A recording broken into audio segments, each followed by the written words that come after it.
Hello, everyone. It's my great pleasure to introduce Professor Dr. Sabre Kaais, Distinguished Professor of Chemistry at Purdue University, West Lafayette, Indiana, United States. He is a professor of physics, professor of computer science, professor of electrical and computer engineering. He is director of the Center for Quantum Technologies at Purdue Quantum Science and Engineering Institute. He served as an external research professor at Santa Fe Institute from 2013 to 2019. And has published over 280 research papers in peer-reviewed journals. The research in his group is mainly devoted to quantum information and quantum computing for complex many-body systems.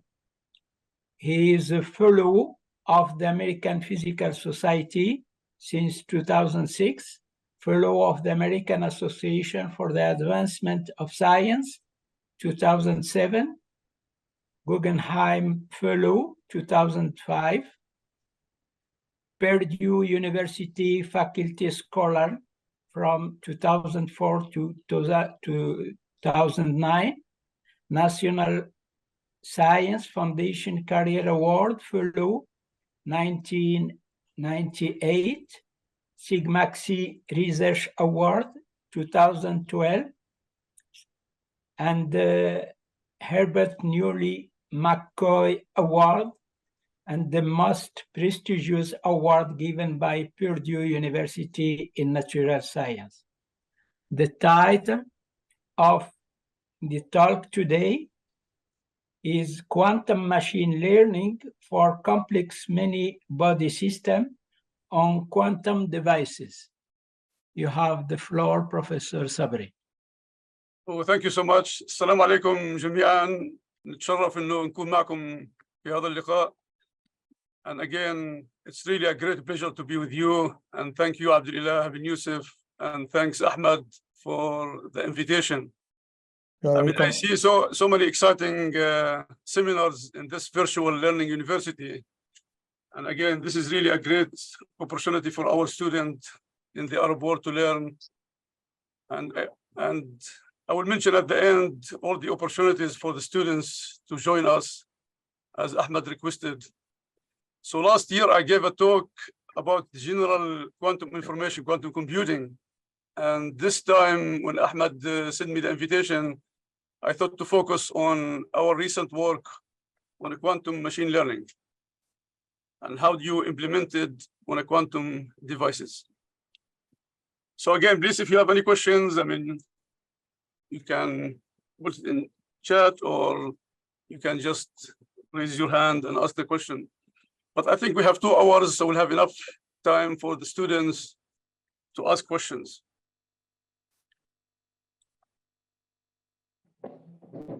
See, I'll make it. So what is the goal of this talk today? The goal is to show you how one can develop quantum algorithms. I will focus on quantum simulations, but I will mention other problems at the end. And how do you implement it on quantum devices? And quantum devices, you will see we implemented on the IBM machine. So when we talk about the quantum simulations, we are talking about 2 things here: doing electronic structure calculations and do open quantum dynamics.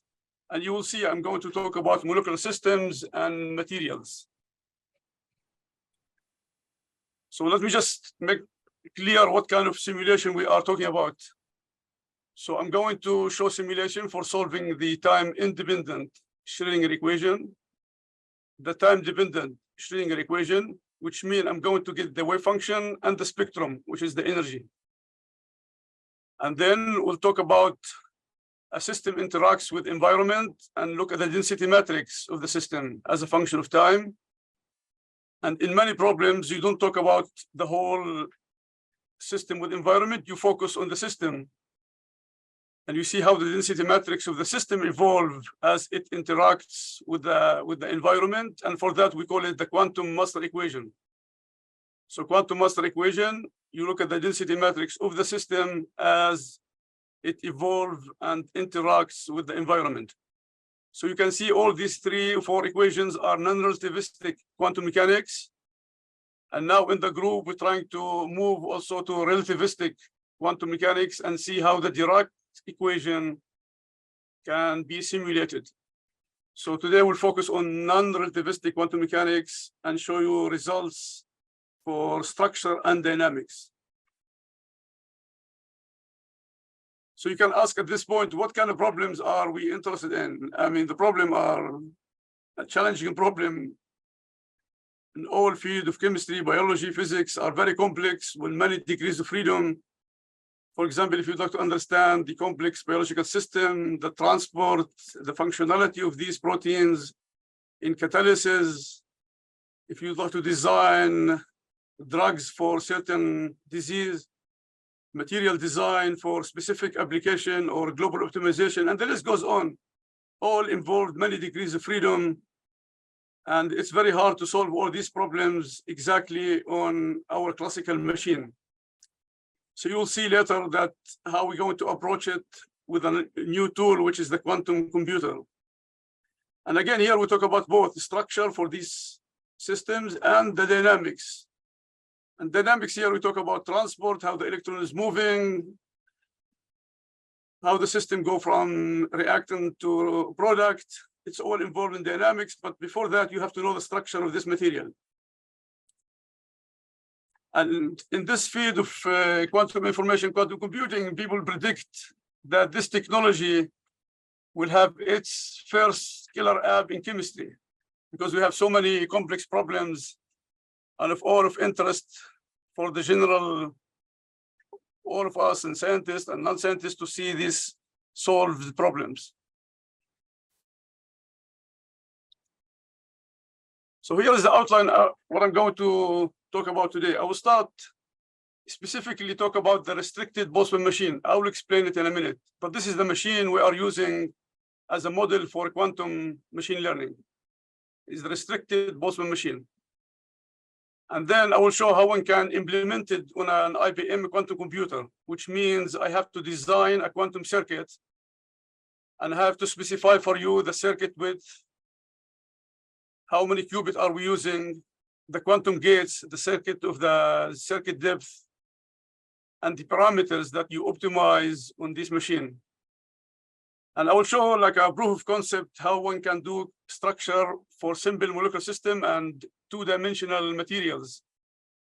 And you can see here we talk about simple system like hexagonal boron nitride or graphene or molybdenum disulfide, just as a proof of concept to show how one can solve these problems, which means getting the band structure on a quantum computer. And then slowly I will start talking about how machine learning is relying on statistical physics. Because if you look at this field of machine learning, people still think about it as an empirical field. You have data, you train your system, you do calculation and you see how it works and you come back and improve it. But we are working in a more exact science here and would like to know exactly how the machine is functioning, how the machine is using the parameters to go to the ground state, for example, or get the correct band structure. So we start relying on physics and see how it works. And the physics of this problem, you will see later more details. It's called out-of-time correlator. So you have to calculate what we call 4-point correlation function that give you a hint how the machine is learning to find the solution of these equations. And again, the goal is really to make it an exact science and not an empirical science, as all of us, we're really familiar with this field of research. So now I talked about the simulations, and I'm going to use machine learning. So our quantum machine learning. So what is quantum machine learning is all about? when we talk about classical machine learning, I mean, the field is very simple. You have 3 stages. First, you have to have your data. And then you have to design a quantum, a classical algorithm first, where the role of the algorithm is to being trained on certain part of the data to get the main features or the correlation in the data in order to be able to predict your task. And when we talk about the quantum, we replace all these 3 stages by quantum. So we have a quantum data. And now the algorithm that's going to learn the features or the important correlations in the data is the quantum algorithm. And then the task depends on the task. You could be classifying data, you could do many things. But for me, the task in this talk is to solve this equation. So our task is very simple. I have differential equation. I would like to solve it by quantum machine learning. So again, if you have any questions, I mean, please feel free to ask along the way, but if you would like to wait till the end, will be fine with me too. So again, I'm going to use quantum machine learning, and I will explain this a little bit more. And the task is to solve these equations.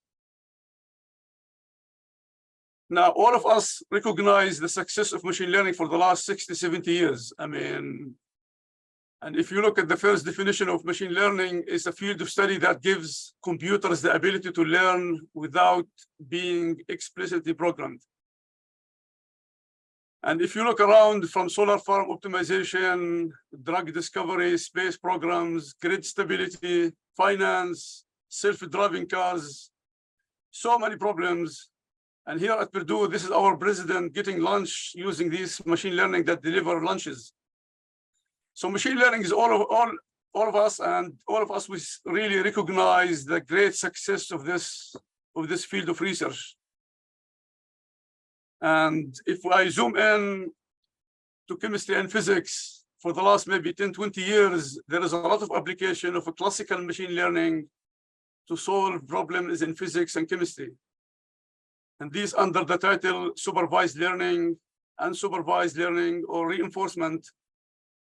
And so many domains of chemistry and physics taking advantage of classical machine learning, from phase matter classification, molecular design, and material design, network, and optimization of outcome of chemical reactions. You have so many different fields of research in physics and chemistry relying on classical machine learning. And our contribution, we said, okay, now classical machine learning is a successful area of research. Can we add quantum to this field?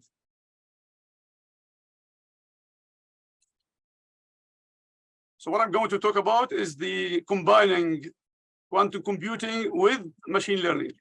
So this is the goal of this talk. So now when we said quantum machine learning, what do we mean by quantum in this case? We have to add 3 elements to classical machine learning. First of all, if you look with classical machine learning, you have nodes, and each node could be 0 or 1 or -1, 1. And then you train your system with the classical nodes. When we do quantum machine learning, we're going to replace classical nodes by qubits. And the qubits is a superposition of 0 and 1. So first of all, we're going to work with superposition of 0 and 1, which we call it qubits. And the qubits will replace the classical nodes that we have in classical machine learning by 0 or 1 into qubits. The second one, we're going to rely on the interference phenomena. So what is interference phenomena? We talk about here waves, and the waves interfere. So when you have superposition of large number of qubits, let's say you have 50 qubits, you have a huge space. And you encode the information in your amplitude of these phases. But we know if you have interference, you could have constructive interference or destructive interference. So the heart of quantum algorithms is to really design an algorithm that takes advantage of the constructive interference. And this is the idea. I will go to use constructive interference, which allow me to go to the right answer. And this is really the heart of quantum algorithms. And if you are familiar with the factoring algorithm of Shor, is relying on the interference phenomena between the amplitude of the encoding superposition of the quantum qubits. And the third element is entanglement. So entanglement is a quantum correlation with no classical analog. It's a strong correlation, and we'd like to see, for example, if you use entanglement as a strong correlation between your data, so somehow outside people cannot really detect your data. So it's very important in machine learning or quantum machine learning to be able to manipulate entanglement when you're trying to work with your data. So now when we talk about quantum machine learning, we have to add three things: superposition, interference, and entanglement over the classical machine learning. And I don't want to convince you that entanglement is so important, because the Nobel Prize of last year was given to people that did experiments showing that entanglement is a fundamental property of quantum mechanics. And again, Einstein did not believe in entanglement back in 1935, but Bell designed the Bell inequality, and people were tested this with experiment, and the Nobel laureate was given to these three scientists for discovering or showing that entanglement can be detected experimentally and can be used now for sending secure information between different distances. And I'm sure some of you saw the Chinese experiment where they go from Earth to the satellite with 1,500 kilometers of sending entanglement through photons. So it's a true phenomena. People use it for secure communication. And now the race is on for using satellite to send entanglement through teleportation. So now, if you look at the field of classical machine learning, they say how the system is scaled with the size of the system N. And now when you add the quantum, you start seeing improvement of the scaling. Why do you see improvement in the scaling? Because all the machine learning algorithms rely on subroutines from linear algebra. I mean, this is the way it works. So you have to do Fourier transform, finding eigenvalues and eigenvectors, or matrix inversion. And people already show that if you go from a classical to quantum, you have advantage. For example, if you find eigenvectors and eigenvalues, the classical machine learning, the classical algorithm scales like the third power of the dimension d, where the quantum goes like log d. And just to give you an idea, I mean, this is a huge improvement. If I work with the terabyte data, which means 10 to the 12 bits in a classical data, when I do quantum, I take the log of this is only 40 qubits. So to work between 10 to the 12, only 40 qubits, it's a great improvement. And again, depends if we have the right quantum machine with no noise. I will mention it, but from a theoretical point of view, working with the quantum machine learning, you will have a speed up over the classical machine learning. And we start thinking about how to really analyze large data.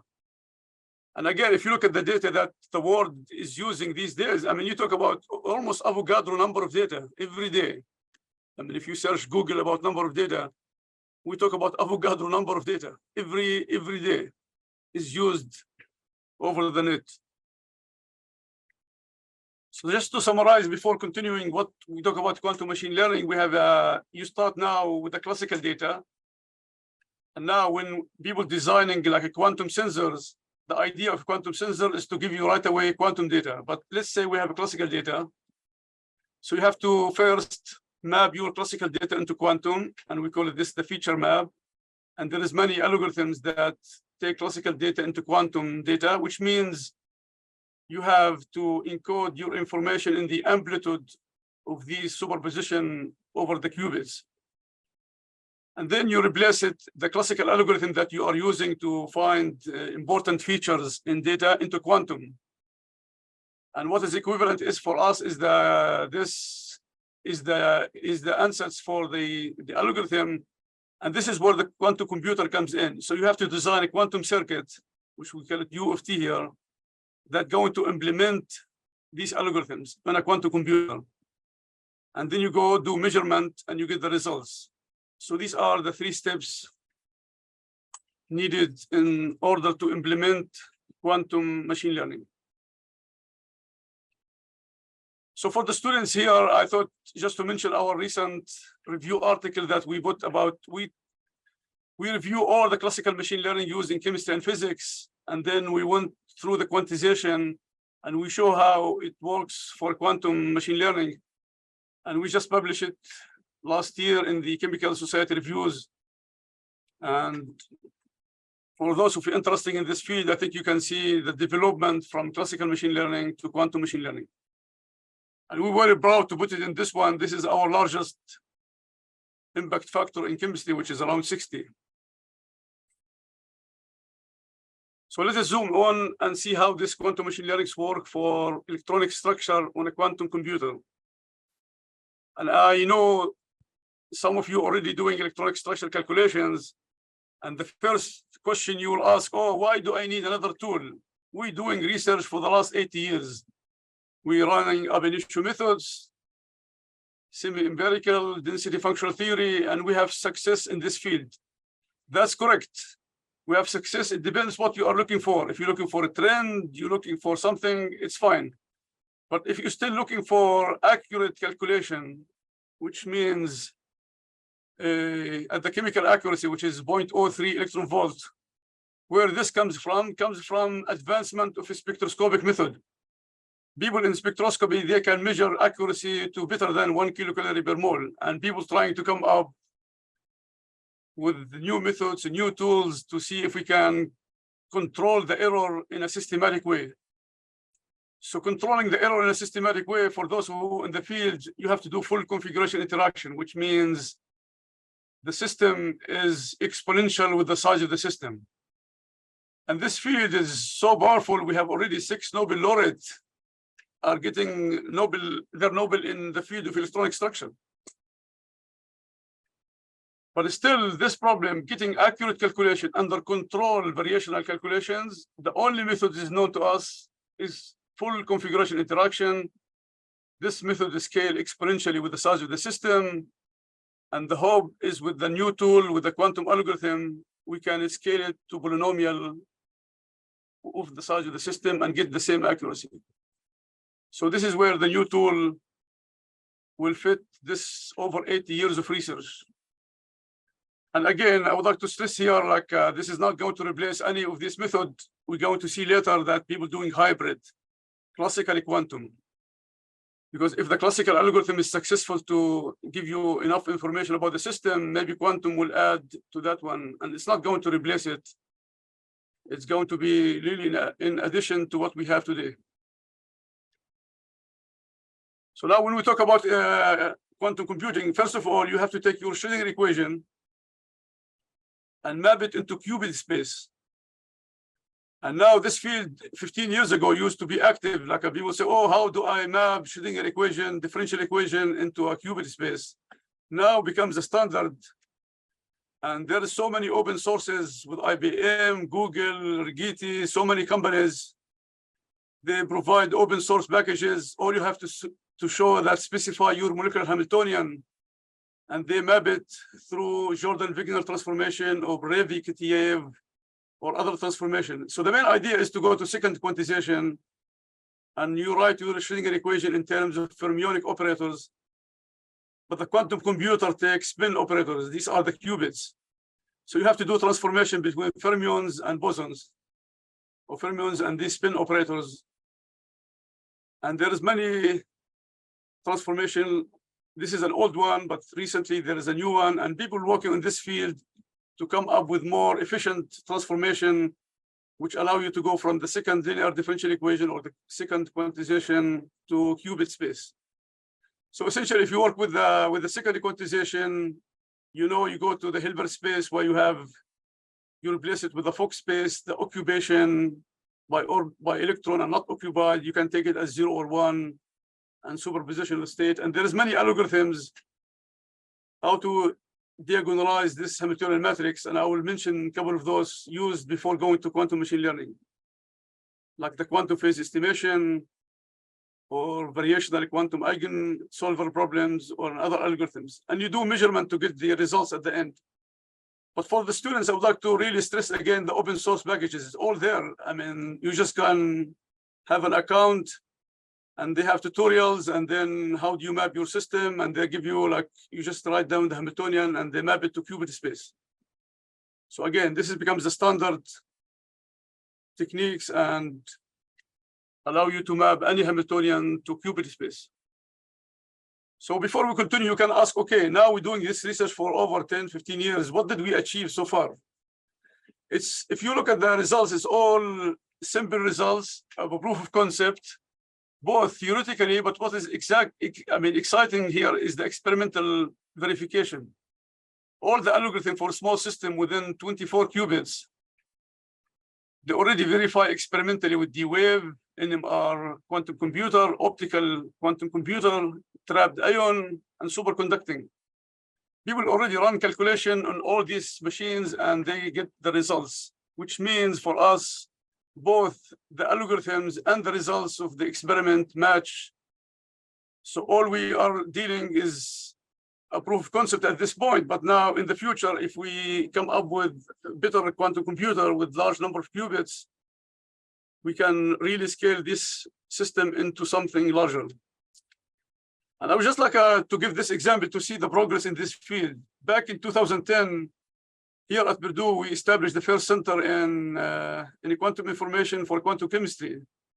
And this was supported by NSF under Center for Chemical Innovation. And we have 5 schools in this one. At that time, we have only 2 qubits solving a problem in chemistry. And nobody thought that quantum computer will make any difference.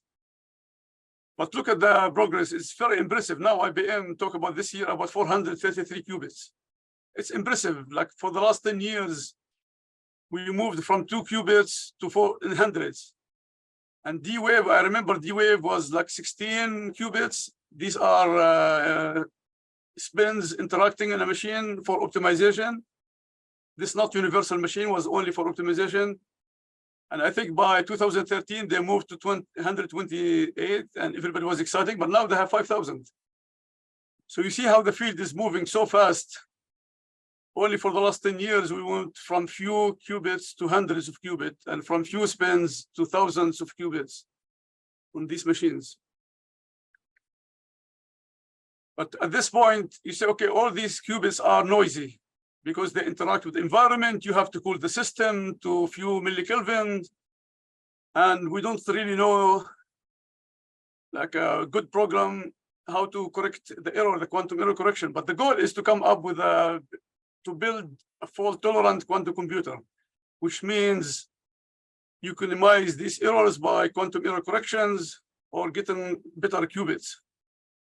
So start people asking the question, what to do with these NISQ machines, which mean noisy intermediate scale quantum computer. So this is NISQ, NISQ computer, which is in the 100 now of qubits. And you can see the shift. Back in 2010, people saying, okay, can we build a quantum computer? Now we said, okay, we have it, 400, 300. What can you do with it? And this is where we are now pushing quantum machine learning algorithms. So at this stage, I mean, there is a improvement in the hardware and the software. So the hardware, people working like IBM, Google, Microsoft, all these companies, they're trying to increase the number of qubits, which means the circuit width. And they're trying to come up with better fidelity for the gates, the 1 qubit gate and 2 qubit gates. And then connectivity, because these machines are not fully connected until, I mean, certain, like IonQ, they have fully connected qubits. But for example, the D-Wave and other, they have specific connectivity between the qubits. And again, at the end, you would like to come up with full fault tolerant and all the qubits are connected in the machine. So this is on the hardware. In the software, people's trying to say, okay, I know how to do classical algorithm. And if the classical algorithm is fine, let us do the hard part on a quantum algorithm and do hybrid. Or do adiabatic. I will explain what adiabatic quantum algorithms mean. And then talk about quantum machine learning. and go to QD space instead of 2, work with the multi-level system and talk about a programmable quantum simulator, where people can trap, for example, Rydberg's atoms within 300 and manipulate them when you were able to map your system into their setup. So just briefly, before we go to quantum machine learning, that how do we implement it? Just to mention what people do electronic structure is still using the gate model, and they start with phase estimation. I will briefly mention what is this, or direct method or hybrid. And there is a lot of people doing adiabatic quantum computing, which means you start with a system that you know the answer, and you start slowly enough deforming the system by adding magnetic field or other fields to encode the information in the desired Hamiltonian. And quantum machine learning, which is our topic today. So we were excited back in 2018. We show for the first time there is an analogy between quantum mechanics, the Schrödinger equation, and what we do in statistical mechanics, the Ising Hamiltonian. So we were excited to start with the Schrödinger equation and map it to Ising, where, like, if you look at those two fields, you teach quantum mechanics or you teach statistical mechanics. So quantum mechanics, you have one area, and then statistical mechanics, you write on Ising. But we see the analogy, you can really go from Schrödinger to Ising. And we discovered this transformation back in 2018. Just briefly, what is the quantum phase estimation algorithm? This was designed by Seth Lloyd, and before that, Alexei Kitaev back in 2000. And people now know how to implement it on any machine. And the main idea in this algorithm, I give you a unitary matrix, you will be able to diagonalize it, which means they said phase, but the phase here is the Hamiltonian because each unitary is exponential with the Hamiltonian. So phase estimation, you said, okay, I'm getting the phase, which means I'm diagonalizing any unitary Hamiltonian, unitary matrix. And we know how to do it. It's essentially quantum Fourier transform, and you do inverse quantum Fourier transform. So this already done for the last 15 years, and it becomes a trivial algorithm on these quantum devices to diagonalize any given unitary matrix. And we use it back in 2008. And before us, Asper used it to solve H2 system in 2005. We show how to get the excited state.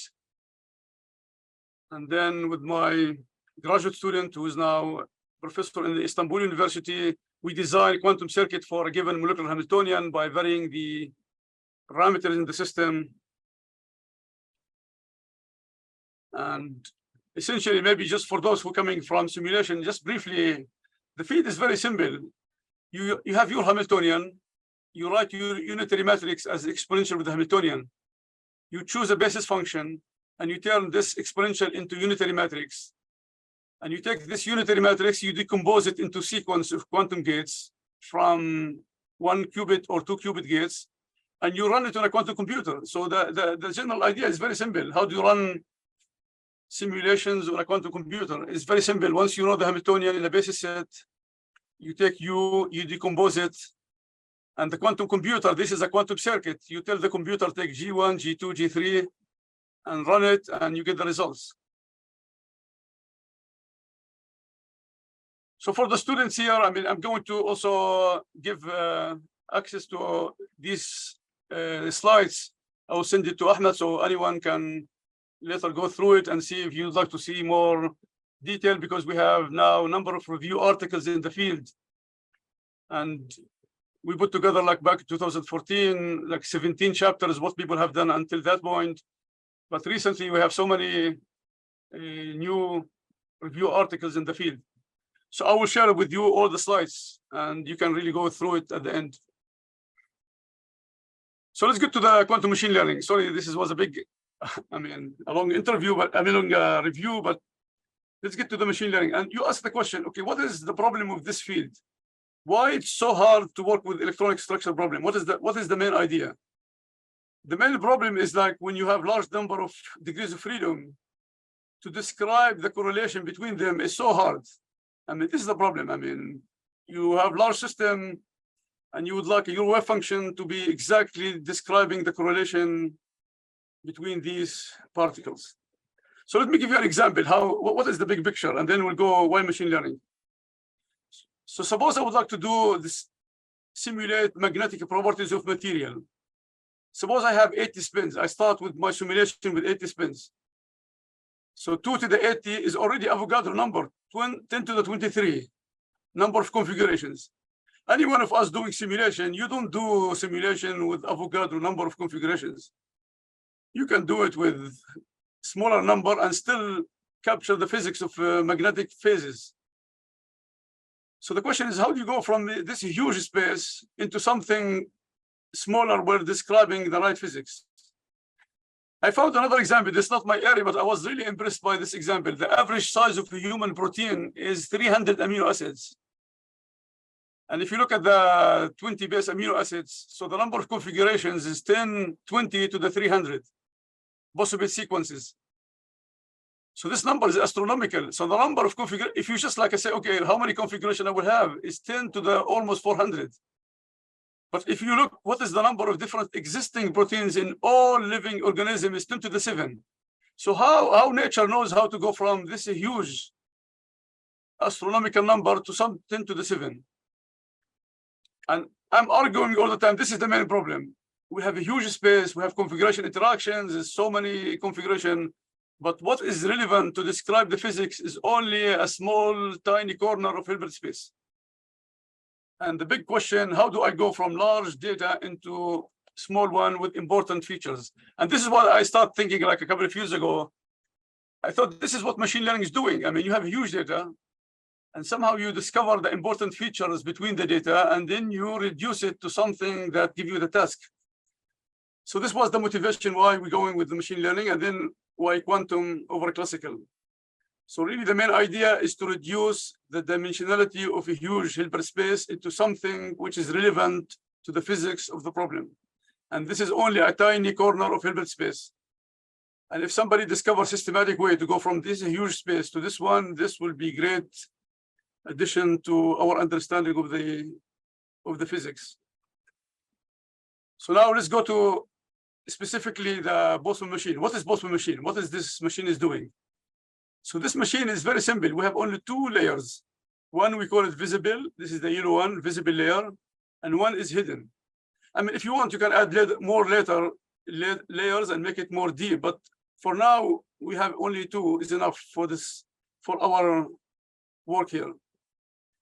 And now remember the classical machine learning, I'm going to put here nodes like 0, 1, -1, 1, and iterating. But here we have qubits. And the qubits will be replaced by these Pauli matrices for the spin in sigma z, which has two value, plus minus 1. So you have a bias here on the field here, and you can think about it as a local field. Each one has a biases or local field, and the same thing with the hidden. So we have M nodes here, and we have N nodes. And you can think about CI parameters or local field on the hidden, and there's connectivity between them. So what is restricted? Restricted, there is no connection between the qubits on the same layer. The connectivity only between the two layers. I mean, you can also take a full, what people call full Boltzmann machine, where the connectivity between the layers and between the two layers. Now, what is Boltzmann? Where this Boltzmann comes in? I mean, you know from statistical mechanics, the Boltzmann is the distribution exponential with minus the energy. And you normalize it with the partition function. Okay, you can ask, okay, what is the energy of this Boltzmann machine? The energy is exactly what we're describing here. And this is exactly what we call the Ising Hamiltonian. So you have a local field on the hidden, CI, you have local field on the visible, BI, and you have the connectivity. So you can think about it as a quadratic optimization problem between the two layers. So Boltzmann, because the distribution is e to the minus energy. And now you said, okay, what is the goal? The goal is to get the wave function. We are getting the wave function. So how do I get a wave function out of this machine? I said, okay, let me call, instead of working with the distribution, the joint distribution between visible and hidden, I'm going to work only with the distribution on the visible. So integrate out all the hidden nodes. So I integrate the hidden units, and now I have distribution over the visible distribution here, with the sigmas. And we know how to connect the amplitude to the distribution, because if I take the wave function absolute value square, this is the amplitude, is the distribution. So if my machine give me distribution over the visible, I can get the amplitude of the wave function. So this is the way I get the wave function from this machine, by sampling over the distribution of the different configurations in the visible.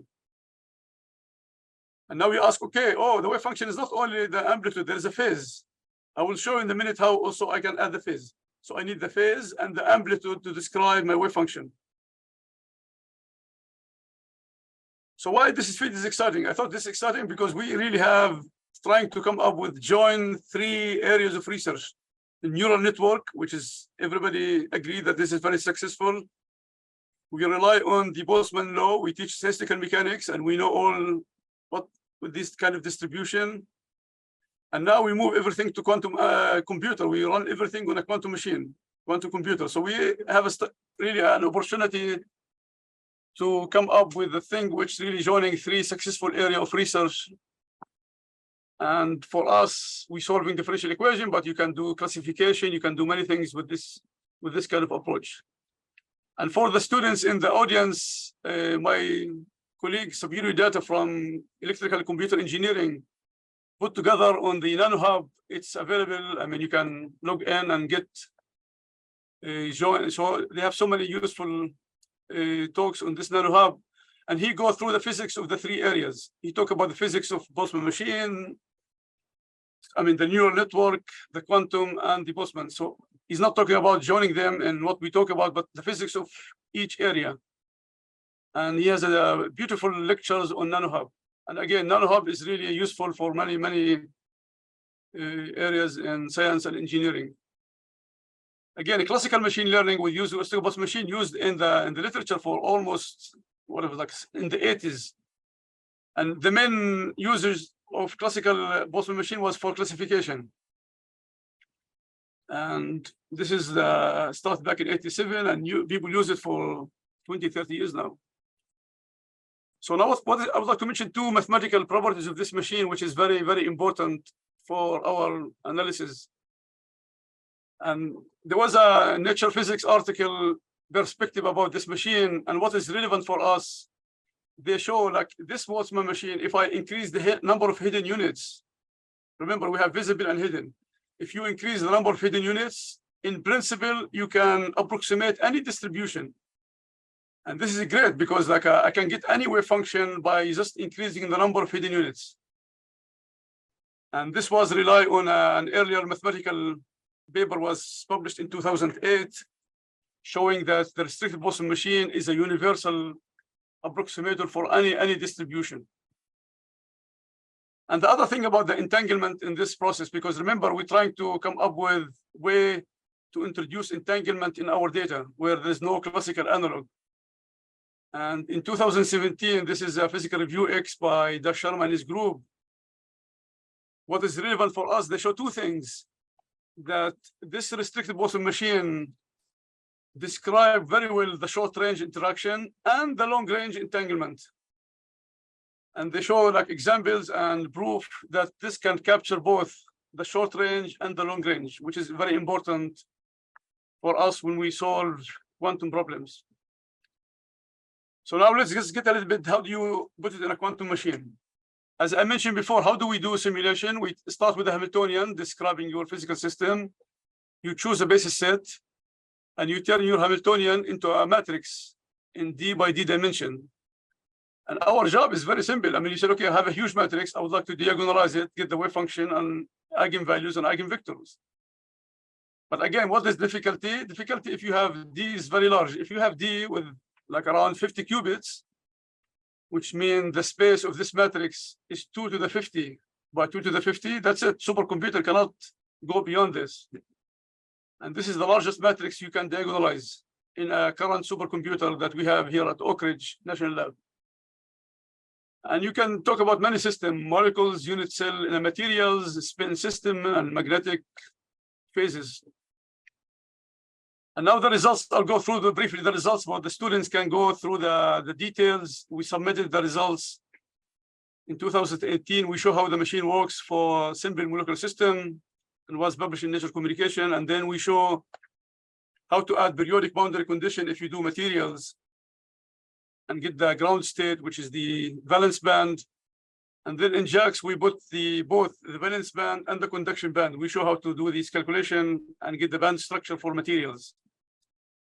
So we have this with the appendices for all the details, how this works for these kind of problems.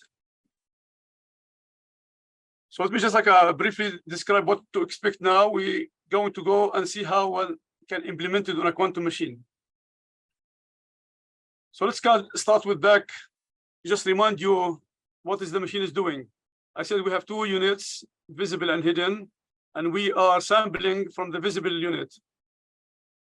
And this will give us the amplitude. Then we add another phase, which allow us to get the phase of the wave function. And you can choose any non-linear function, which will give you the phase. For example, here with tangent hyperbole with these parameters. So at the end of the day, the machine is going to give you the wave function. And what is changing is the configuration of the visible. So you have sum over all possible configuration in the visible here. And the square root of the amplitude, the square root of the probability distribution is the amplitude. And then the phase comes from this machine, from this node. And you ask, okay, where is the real Hamiltonian? This is only the machine. Where is the Hamiltonian comes in? Okay.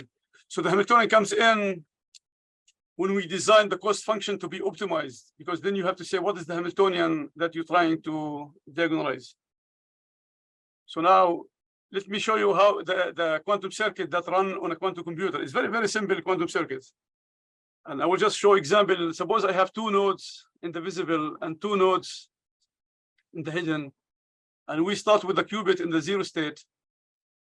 Now, these gates, experimentalists, they can control the rotational angle in any rotation along the Y, along the X, along the Z. So you see, you do rotation, and now the angle in the rotational gate is given by the parameter in the machine. So here will be the local field on the visible. Here, the theta will be the local field on the visible. And then you connect the two layers because you would like to couple the hidden and the visible. And this we call ancilla qubit. So you have control rotation, and now the rotation you have two indices, I and J, the omega. Remember, omega is the coupling between the two layers. And again, these are controlled experimentally. I mean, people can, in the quantum gates, they can run any given rotation. So now we can see it's easy. We can run our quantum machine learning on IBM. We run it on IBM, but you can run it in any quantum device. And this will allow you to sample and get the wave function. So when you do the measurement, you start sampling, and we have to run it for thousands of times because this is a probability distribution. And we show that one can get the right distribution out of this machine. So just to summarize, each line is a qubit, and boxes are quantum gates. And the quantum gates, the parameter in the quantum gates is the parameter in the machine. So let me just here go to the summary. So you can see before we show results. So we get the wave function from the amplitude and the phase. And now where is the Hamiltonian that you'd like to optimize comes in the cost function. This is done on the classical computer by optimizing all the parameters in the machine. So you have to optimize what is the local field in the hidden and the visible and the parameters here. So we have many parameters that has to be optimized to minimize the expectation value of the Hamiltonian. So this is done optimization on a classical computer, and this is done the sampling done on a quantum device. So as I mentioned, we run first this calculation on the IBM just to show one can get simple molecular energy structure, like here's the energy as a function of distance. And this simple diatomic system like H2 and lithium hydride, people done it on so many different platforms. And we thought first to run it with this quantum machine learning with the Boltzmann machine to show we have accurate results. And we get accurate results within quantum with the chemical accuracy. And in this case, we run up to 10 to the minus 6. And now the question is, how do you go for materials and using periodic boundary condition? And this is done with my students from engineering, Sri Hari. And now this is not really from ab initio. What we did, we took the tight binding Hamiltonian or Hubbard Hamiltonian, parameterized from DFT, just to show that if I have a Hamiltonian, I can run it on the device. And again, if you look at the calculation for graphene, I mean, you have very simple unit cell with only 2 different carbon atoms, 1 bound here and here. So essentially, the system is like 4x4. I mean, it's very simple unit cell, and you can run this calculation, but the idea is really to run it on a quantum device to show in principle you can get results. So, and the same thing with the hexagonal boron nitride. And you see here the results, the energy in the reciprocal space with the wave number here. We run it with the classical machine and then the quantum simulator and the real quantum machine with IBM. And we capture the valence band accurately as a function of the wave numbers here. And again, the accuracy was really very excellent compared with the exact, because now this calculation can be done exactly. It's a very simple calculations and people know how to get it.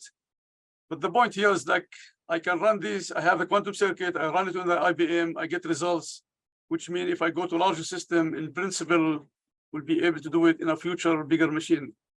And again, with run it for the graphene, and again, we talk only about the valence band. And here when you split the spin up and down. And now we ask, okay, this is valence band, how do I go to the conduction band? We use the same trick from variational calculation. We said, okay, if I know now get the ground state, what to do next? I can project out the ground state from the Hamiltonian by introducing a binarity function, and this is like a parameter here. And now we said, okay, with this binarity function, I project out from the spectrum the ground state, and we know how the system works. Like if I have the ground state, the second state will be orthogonal. So if I remove the first one, the second one, which was excited state, become in the new function, the ground state for this new Hamiltonian. So this is trick used in variational calculation all the time to project out state by state, and you go for the whole spectrum. And we were able to show that with my postdoc Manas Sajan, that one can use this trick to get band structure for these 2-dimensional materials. And again, this is not ab initio calculation. We started with the tight binding Hamiltonian parameterized from DFT, just to show that if I give a Hamiltonian, I know how to get the results on a quantum computer. I will not bother you with the details. I mean, the tight binding Hamiltonian, you will see the slides is taken from this paper from 2013. And we were able to run it on the IBM and get both the valence band and the conduction band. And you see the accuracy. I mean, we talk about 10 to the minus 6, even better for these, and the fidelity is it's very impressive fidelity for these machines. So the point here, like if it's this material or this material, we get accurate band structure compared with the exact calculations. So now we have the Postman machine with 2 layers. We know how to get the quantum circuit. We run it on IBM. We get excellent results compared with the exact. So again, this is all a proof of concept, because I mean, people know I can get these results from many different methods. So there is no advantage when you talk about advantage yet, but this is just a proof of concept that in principle, I can run these calculations on a quantum device. And now I would like to turn from these results into the machine, how the machine is functioning. So Ahmed, should we take questions now, or we continue how the machine is functioning? Oh, you are mute, so. I believe we should see a little bit of technology of this, and you can talk about this, how the machine is functioning, yes. Okay, yeah, and maybe at the end we'll come back to questions. So now I would like to focus on how the machine is functioning. And now we would like to rely on statistical physics. And as I mentioned before, the most important concept here will be what we call out of time order correlator, OTOC. What is OTOC? OTOC is a 4-point correlations and not monotonic with time. You start with time t0, t0, and t. So there is a out of order in terms of time, but it's a 4-point correlations. And you'll see in a minute why I need this kind of 4-point correlation to describe what we call the scrambling of quantum information. So let me explain these concepts before we continue.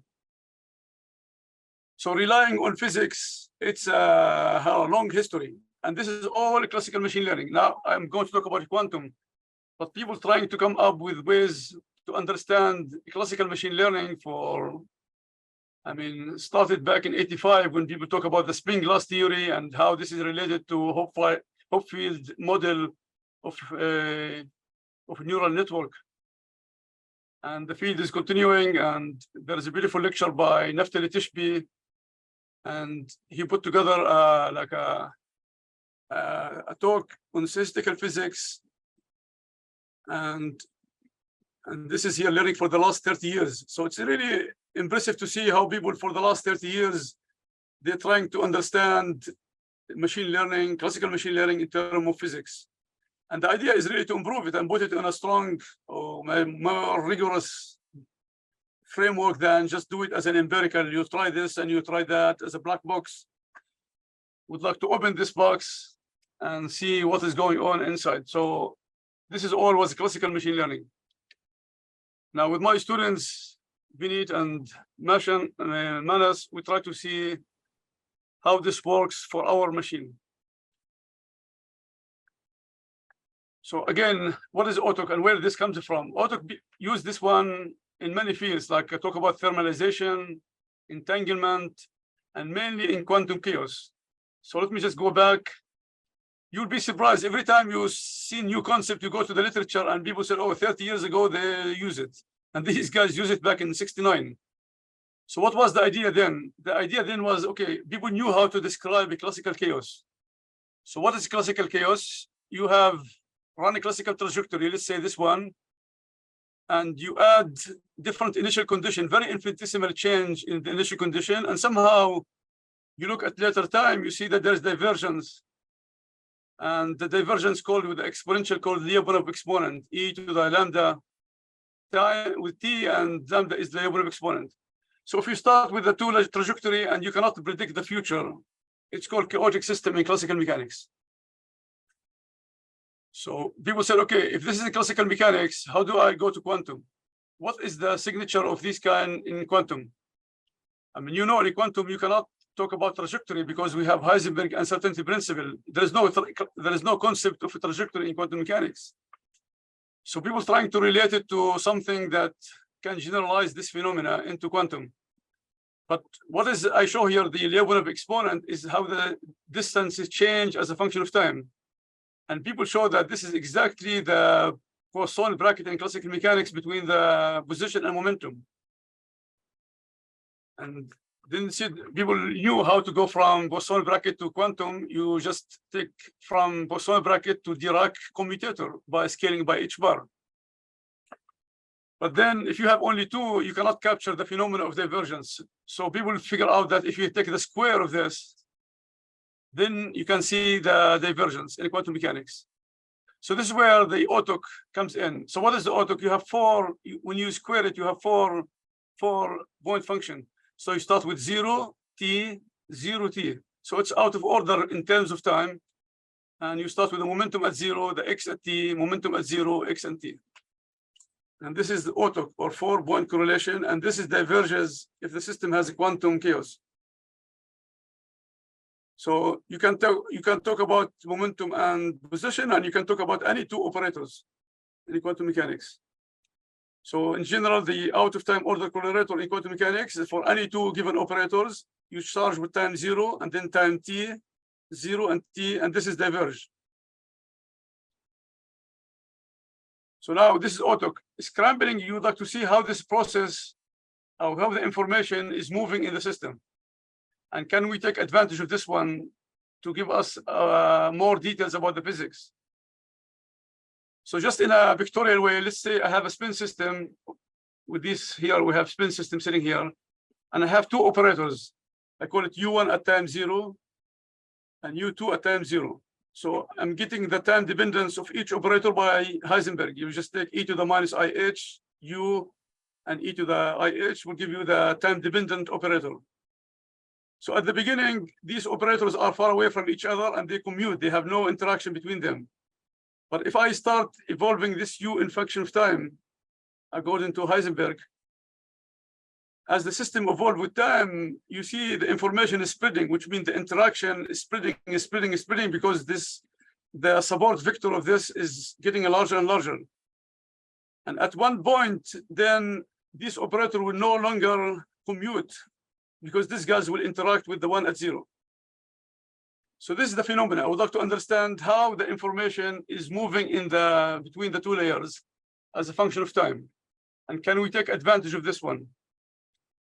So we go to our machine, we said, okay, I have two layers. I'm going to put operator here on the visible and another operator on the hidden. And look at this out of order correlator between them to see how the information is moving, because at the end, you integrate out the hidden. So somehow this information is scrambling or moving in the network to go to the right answer. And we would like to see it, how this works. So we calculate the out of order correlator for this network, and it turns out one can do this one analytically. It's very impressive. You can get analytically, and you have two terms, cosine, and look at the argument is the connectivity between the two layers. And there is here an imaginary time, and this is the sign of this one. But you look what is hidden here in the imaginary part is the covariance between the two operators in the visible and in the hidden. What is covariance? Is the average of the two minus the average of each one, which means this measure correlation between the two operators. As I mentioned before, at the beginning, there's no correlation. As the function starts moving and getting more and more interaction, this covariance will not be zero. And now to connect this one with something that we can understand physically is to go to the information. What is information? We talk about the mutual information between the two layers. And now we talk about the quantum system. So the quantum information is the entropy of the joint minus the entropy of each one. This is the mutual information. You'd like to see how the interaction between them goes to the entropy between the two units. So we have the entropy of the joint minus the entropy of each one. And the entropy, we talk about the quantum system. So the entropy is given by von Neumann entropy, which is minus the trace rho log rho. And now really the exciting results. We found that there is a lower bound for the learning and upper bound. Whatever you do, starting from any initial condition, you always bounded from below and from above. So this was the mathematical impression, but let me just show you the figure because this is more impressive. Look at this. If I look at the mutual information between the two layers, visible and hidden, as a function of the covariance, which is the correlation between the two operators, is bounded from below and bounded from above, which means whatever you will do in the machine, you always hear somewhere. But the exciting thing is when the machine is scramble all the information and get the right answer, all the right answer is satisfying on the lower bound. These are the right answers at the end. Once you finish the calculation, these are the results. It's as a function of the covariance. So somehow you have an upper bound and lower bound. You start randomly anywhere in here. You know where you are starting. You end up lowering the lower bound here. So we look also at the mean. We said, okay, suppose we change the initial parameters randomly and we change all the interactions. And again, you'll see these colors represented here, the colors as a function of parameters in the Hamiltonian here, for example, to see phase changes. So this is really exciting because in nature, we know the system minimizes the energy, maximize entropy. But now we are seeing in the machine, somehow it's minimizing the mutual information between the two layers to go to the ground state. So this was like the new finding, how the machine is learning by minimizing mutual information between the two layers. So we start with the students say, oh, maybe this is related to one Hamiltonian that we use, like Ising type Hamiltonian. Can we change the Hamiltonian and see what happens? So we start changing the Hamiltonian. We took 7 different Hamiltonians where, for example, here in Ising type Hamiltonian, it depends if you take it nearest neighbor or taking rainbow or take it in different sizes. Whatever you will do, always satisfy the lower bound as a function of the size. And here are the 2 different Hamiltonians. And then we said, okay, what happens if I have random interaction between the spins? Again, the results again seems to go to the lower bound and minimize mutual information.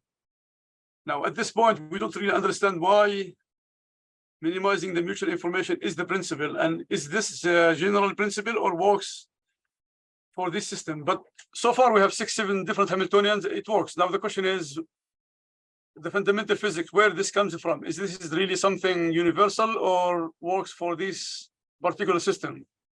But so far it took a robust phenomena that the system likes to minimize the mutual information, and the question is why, where this comes from. We did not really figure it out yet. And we did it like a different type of coupling parameters in the system as goes through phase transitions and so on. And this is if you increase the size and increase the number of spins, include the dimensionality, 1, 2D, it's all the same here. And you said people like if you increase the number of hidden units as the density, again, you see the lower bound is the one satisfied in these machines. And I would like just also to mention, we also have something trying to understand the physics of this problem. We, in collaboration with Shrini from IU, we show also there is a mapping between these machines and the Feynman path integrals. Because in Feynman path integral, you start from one side to other side and you run Madani paths. And it looks like these paths are very similar to deep network. And we also trying to see if this is related to renormalization group, where also people trying to start with a large system and you start integrating non-relevant degrees of freedom and you go to the criticality. So we're trying the different paths to see if we can better understand where this comes from. And still, this is a very active area of research for us. So let me summarize the auto work, and then I'll give you like a new direction where we're going with this approach. So we show that the imaginary part is related to mutual information. So imaginary part is the mutual information between the two layers as the correlation between the two operators. We have a rigorous mathematical bound from above and below. And when we did numerical results, it looks like at the end, the machine minimizes this mutual information and get to the ground state. And we just like, I think this was 3-4 weeks ago, the results were appeared in our physical review research. And this is summary of all, and we have appendices with all the details. If someone would like to go through the math, how we get the upper bound and the lower bound. So the results were published, I think this was 2 weeks ago. I would like here just to briefly mention what are the new direction in this field, just to open discussion, and if students are interested later to continue the discussion on these different fields. We're trying hard to see how this machine go. People now focusing on quantum materials. What are quantum materials? Quantum materials that you see like a quantum effect, as I mentioned before, superposition, interference, entanglement is the dominant part of these materials. And in the past, we talk about quantum phase transition, which is really different from classical phase transition, where classical phase transition, you look at the temperature, for example, and this pressure temperature, and you look at, for example, how the water go from ice, liquid to gas as a function of temperature. In a quantum phase transition, you look at the system when it's close to 0 Kelvin. And why is 0 Kelvin? Because now all these machines that you do in quantum computers all tuned down to very close to 0 Kelvin, within a few 10 millikelvin. And here you look at the parameters in the system, like electron density, and people already saw this experimentally. How do you go from Wigner crystal, where you have electrons localized on a lattice, into, for example, Fermi liquid. So you have a solid, and instead of going up, you go down, you go to the liquid phase. And this was the thermodynamic limit. You have many particles. But now, recently, people start doing experiment where you have only one atom, two-level system interact with the field. And people also observe the quantum phase transition. So really exciting to see these transitions, and mainly in the ion trap, when they trap an ion with 6 different lasers and they cool it to few millikelvin, and they look at the super radiant phase of these materials. I will not Brother, you would just like to show you, we did one example to see this kind of thing. Like if you have a two-level system interact with bosonic field, people call this the quantum Rabi model. We know how to look at this one as a quantum phase transition, but what is the exciting thing about it is the experiment. So this problem is solved. You can solve it analytically and show quantum phase transition if you look at the energy as a function of the coupling constant G, where G, the coupling constant, is related to the parameter here, related to the parameters in this is the bosonic frequency, and this is the two-level system, and this is the coupling, linear coupling between the bosonic field and the spin system or the two-level system. And people have shown analytically there is a quantum phase transition. It's a fixed energy and then goes down at the critical point, and the second derivative of the energy have a discontinuous jump at this critical point. So it's a second order phase transition. So what happened at this transition, if you look at the population, you have two phases. One where all the spin is frozen in the ground state. And then this is what we call normal phase. And then people call the other phase a super radiant phase, where you have a cooperative phenomena and you have start seeing super radiant phase of these materials. And the other order parameter is the number of photons. The average number of photons is at the beginning 0 until you reach the critical point, and then you start seeing an increase in the number of photons. What exciting, people did experiment for this one, and the experiment was done like this. They took, in the ion trap, they took the rubidium, like this is, the atom was ytterbium 171 in the trap. And the two-level system are the two hyperfine structure of the spin, and they couple it with this vibrational, because once you trap it, you cannot control you have zero vibration. So they control the two-level system within the field. So this is mimic two-level system in a bosonic field. And they were able to show experimentally that they can detune to the red and blue these transitions, and they can mimic this quantum Rabi model, and did the experiment, and they got beautiful results. And they show experimentally the super radiant phase, and the results was published in Nature Communication 2 years ago in 2021. So this is exciting field because now so many experiments done at very low temperature, and this is really exciting time to see all these quantum phase transitions, super radiant phase for materials and different phenomena. And we run it on the quantum computer with IBM, and we show the criticality as a function of this one. But another exciting direction is really to go to topological phenomena and topological phases where you have emerging phenomena. And this is, you have so many different exciting fields. But the most exciting one, which for us we are involved, is the quantum spin liquid. So what is quantum spin liquid? And we're doing this one in collaboration with the experimental group here at Purdue with Arnab. And quantum spin liquid, I mean, this was putting the theoretical model back in the 70s, but so far nobody have found materials that mimic this one. But it's already people in the quantum trapping with the Rydberg system at Harvard, they show this one experimentally. So what is the main idea? The main idea, you look at frustrated system with long range entanglement, and they look at this Heisenberg type Hamiltonian, where you have this frustration. So back in the 70s, the theoretical paper was by Anderson. He said, like, to understand this phenomena, you have to take the ground state as a superposition of all different configuration like this. You have your spin interacting with entangled. These are entangled spins.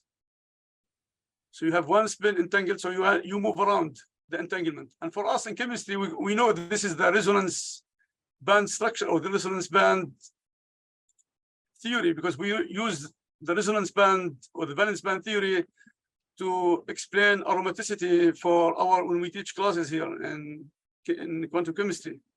So exactly, this is the phenomenon they're looking for. They're looking for the spin interacting with number of entangled spins.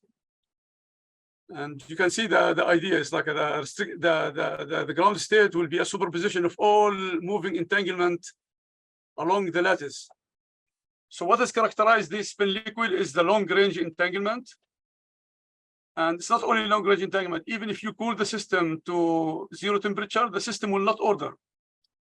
So people trying to come up with materials that capture the spin liquid phase. And this is very hot area of research, and would like to see how our quantum Boltzmann machine that I talked about before can capture the long-range entanglement in this field. And also we looked at other phenomena like what we call here maybe the Haldane, other topological phases, like if you take a spin 1 system, people saw the Haldane. This is the famous Haldane phase. He got the Nobel for his work in topological phases. Now topological phases and quantum material is the hot subject that everybody we're trying to come in and see what are the emerging phenomena that we haven't seen in regular materials. So what is unique about this Haldane phase is like if you look at only the two correlation function with the spins, we know it decays with the time. But if you look at the new correlation function that discovered for these topological phases called the string correlations, the string correlation is not only the two spins, you put in between this phase with all the spins, and you can see this will continue to be a good order parameter when you go to topological phases. So anyway, this is like a very hot subject of research, and for us, we'd like to see how our machine learning can capture this. And I will not bother you with this one. Just for the completed discussion, we also look in the field, in our research, how do you describe the state of the system with quantum state tomography? I mean, suppose you're going to do measurement. If you would like to describe your density matrix, you need infinite number of measurements because the matrix is so huge. So what we did in this approach, we call the maximum entropy approach. We ask the question, what is the minimal number of measurements for the experimentalist to do to give you the best density matrix of your system? This is a very hot area in research in general, how to get state tomography, and we do it also in the group. If anyone interested in more details, we'll be more than happy to discuss it later.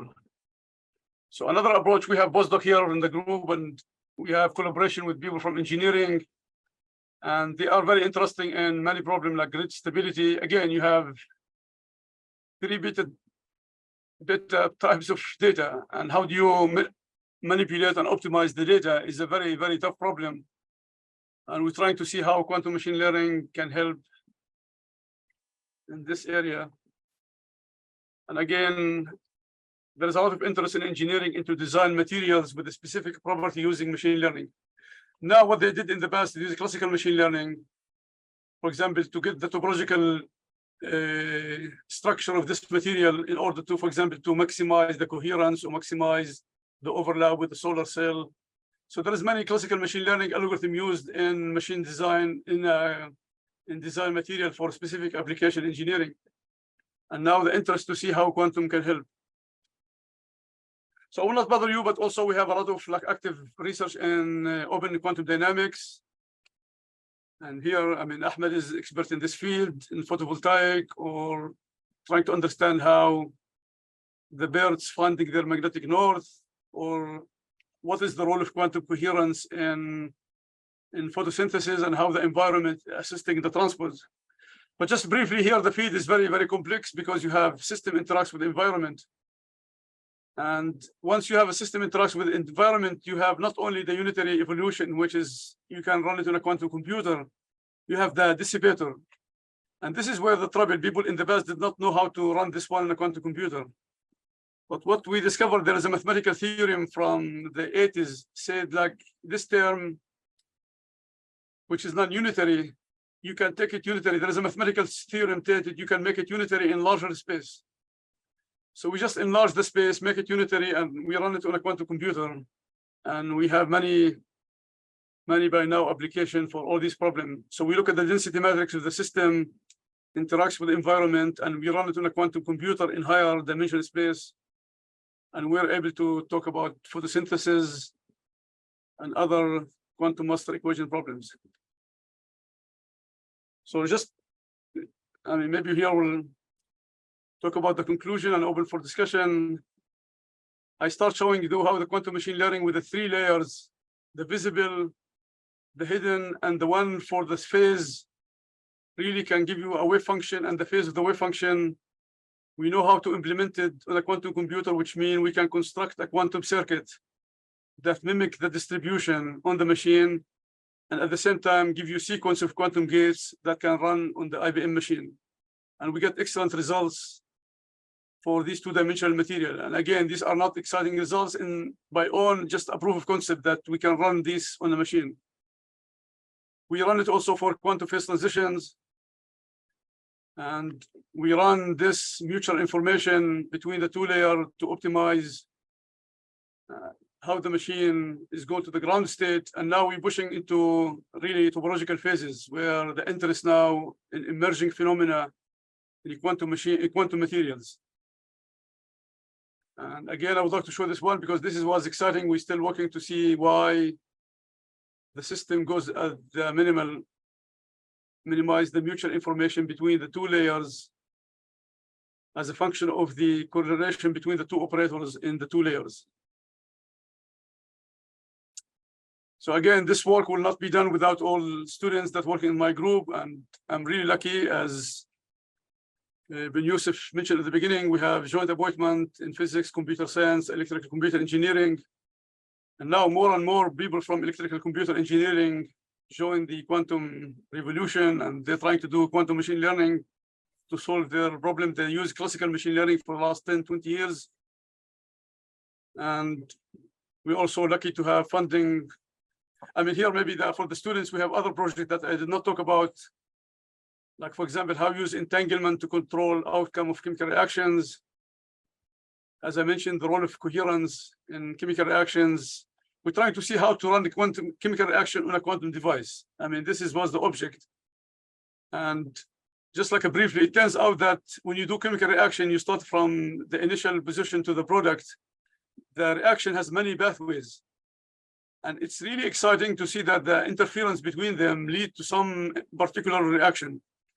And we show one with my students that if you play with the initial condition, with the superposition of the initial configuration, you might be able to do coherence, interaction, coherence, interference, coherence between them and go to the real answer.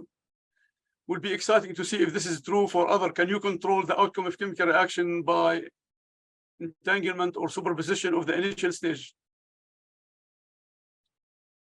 And again, we are lucky to have, by now we have 6 grants from different agencies, DOE, NSF, Discovery Park, and the Center at Oak Ridge, and the Air Force. And I mentioned to Ahmed, would like to advertise our new center, which is the Center for Quantum Technology. We just started this year, but the project will be starting this month. And this is an NSF funded center. And this is called IUCRC. This is an Industry University Cooperative Research Center. So NSF will give us the funding for administration, and the companies will give us support to do the project. And you can see from the list, we are lucky now. So far, we have 16 different companies. We have IBM, Intel, Lilly for drug discovery, and D-Wave, and many other companies. They put the money for the research for the project. So the students are supported by companies, and the NSF will give us money for administration. And again, this is my email and the website. You can see more details about, we have all our papers on our website.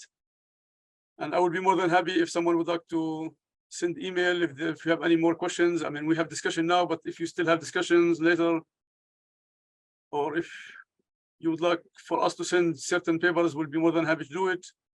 Again, thank Ahmed and Ben Youssef and all you for giving me this opportunity to give this talk.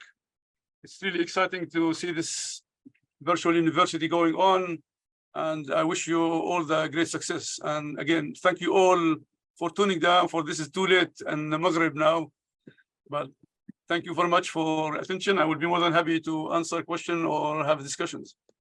Thank you very much, Professor Sabre, for this very nice talk, for these hot topics, many hot topics you talk about. Thank you very much. Now the floor is open for question. If anyone have question for Professor Sabre.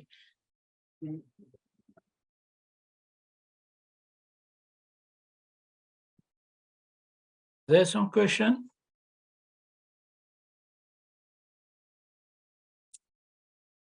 Yes, yes. Yeah. سي جلال. اهلا وسهلا. اهلا. شكرا. تفضل. شكرا الله يبارك فيك. شكرا. First of all, I would like to thank Professor Kaais Sabre for this interesting talk. So this is Professor Sabre. So traveled me back to 2014 in Tehran when we meet there. So he showed a lot of hers at here. So it's exciting and wonderful.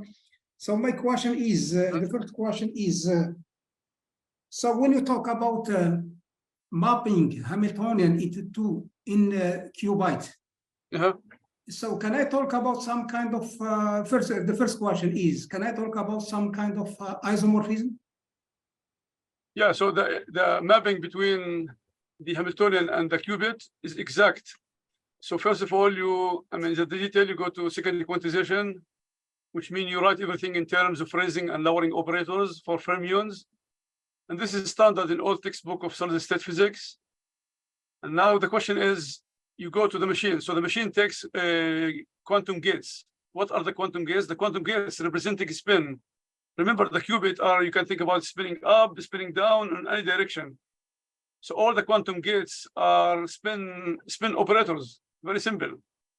So if you have one qubit gate, you talk about the spin up, down, and you rotate in any direction. This is one qubit. If I have two spins, I have matrix with two spins. So all the gates on a quantum computer are spin-related operation. But the Hamiltonian is fermion. So fermion, they have commutation relation different from spin.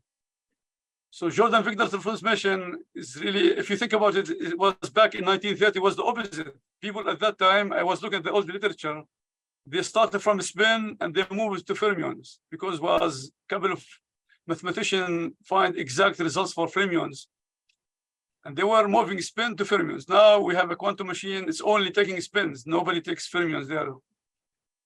Because IBM and all this machine based on spin gates. So now the Jordan-Wigner transformation is exact. I know Jordan-Wigner already know exactly how to go from fermions to spin operators. So you can think of isomorphism, whatever, but it's an exact transformation between fermion and spin. And so for any Hamiltonian?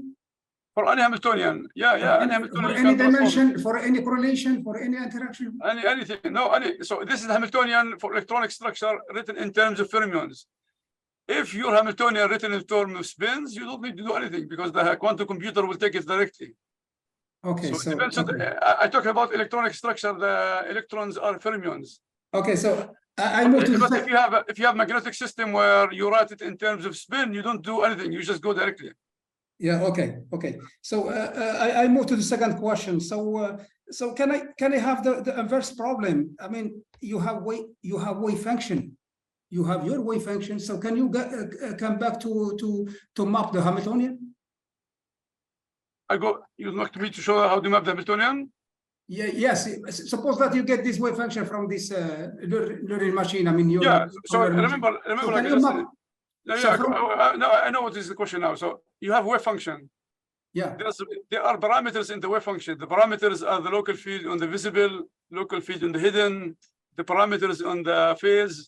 So you have it depends how many parameters, like many parameters so the wave function will be as a function of parameters.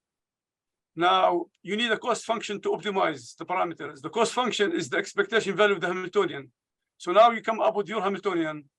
Yeah. So remember what we did is we call the learning machine. Now you would like to diagonalize your Hamiltonian. You take your Hamiltonian and now you take the expectation value of the Hamiltonian with this wave function and you optimize the parameters variationally.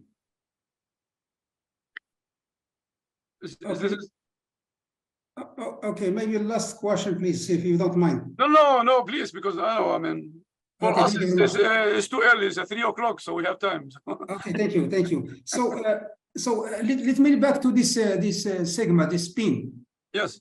So for any spin, for 1/2, 3/2, and so on. Yeah, these are, now we talked about the spin because we're replacing the nodes 0, 1, -1, 1. So we replace it now by sigma z, which has two values, +1, -1, to be close to the classical machine learning. Now we have qubits with the spin half, plus minus. Yeah, you can talk about also multi-level systems, not only two. And this is what are called, instead of a qubit, you go to qdit, d-dimension. So instead of like a 2 levels qubit, you can have 3, 4, 5, and people also, and we are also working in the qdit space. Yeah, there is a qdit space and there is a qubit space. What I show is only qubit space, the 2-level system, but in principle, you can generalize it to qdit, d-dimension. So if you take spin 1, you have 1, -1, and 0, and you can take more and have d levels and talk about qdits. Okay, so my last question, so to give, okay, about graphene, can you show this picture? I mean, when you get this plot. The last one, the minimizing. Slide when you get this plot, I mean, like spectrum. Oh, you mean the energy versus maybe versus lattice. Because somehow can I share? You need me to share the slide? Yes, slide, yes. Oh. Anyway, so Abdullah, can I share again, or because it looks like it's gone? What about is that you get something like for me it seems like you have just free particles in graphene without correlation, without interaction. No, of course we have interaction. So no, we have a tight bonding which we took interaction to the second neighbor, third neighbors. No, we have interaction between them, of course. No, we did no. I mean, I can send you the detail. I mean, I can send the PDF. No, there is a correlation between them. It's like it's like we took the tight bonding Hamiltonian and Hubbard Hamiltonian. There is interaction between the spins. So I mean, it's not. Of course, because I mean, otherwise, I mean, if there's independent, it's the Hamiltonian describe interaction between them, and the tight bonding was a second order, a second neighbors, and third neighbors. I'm talking about electron interaction, for instance.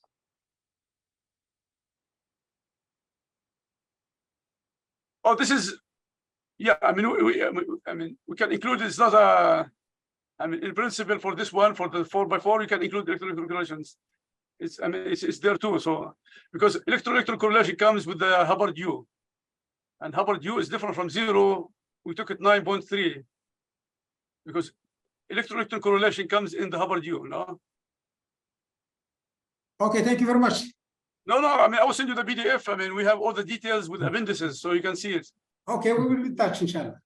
Oh, thank you. No, for the question. Thank you.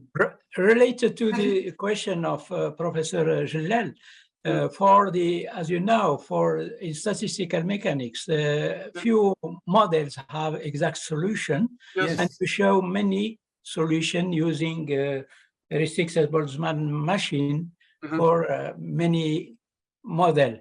Yes. Is it possible to obtain exact solution for example, for 3D Ising model? Yes. Yeah, I think in principle, it's like, so exactly depends like what you're saying exact. So within a given accuracy. So we have to put the error. What is the error? If I said, okay, give the exact within 10 to the -6, once we get the accuracy, yes, in principle, we can sample to get a given accuracy. And this is what's great about this Boltzmann machine, that people already from 2008 said to get accuracy, you have to increase the number of hidden units. They show mathematically how to get the exact or a given approximation with a given error for how many nodes you need. So if I said, okay, I would like to get 10 accuracy 10 to the -6, will increase the number of hidden units to achieve that accuracy. So in principle, yes, but so far we did not show any like something fancy because it's all simple system. Like, I mean, he was asked about the graphene.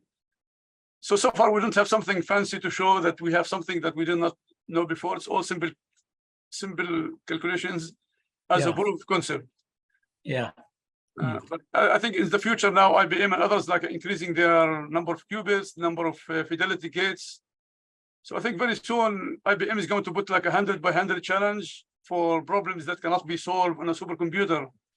So I think the race is on, and this is so exciting. So many groups are working now. It's amazing. I mean, it's like every day you have like a 40, 50 new papers in the field. It's like it's amazing the progress in the field. So, but so far nobody, just in general, nobody showed quantum advantage, which means nobody have shown so far a problem that can be solved here that we don't know how to solve it in classical computer. There is no problem like this, and everybody in the race now for someone to come up with quantum advantage, which is not there yet.